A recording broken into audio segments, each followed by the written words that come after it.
And when we say 5 times 7.4, we get 37.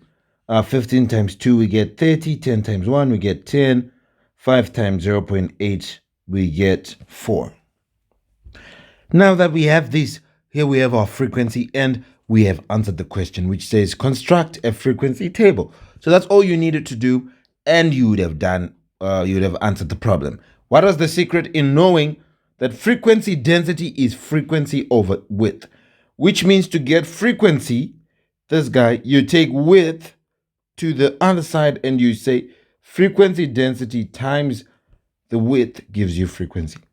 And by width, we mean interval width or class width, which is this one, which is the one you get when you subtract your boundaries. When you say upper bound minus the lower bound, then you're going to get your interval width. You multiply that by frequency density, and you're going to end up having your frequency. And you should get for each and every one of them, then the table that you'll be having is the one we call a frequency table. And that's it. All right. See you in the next one.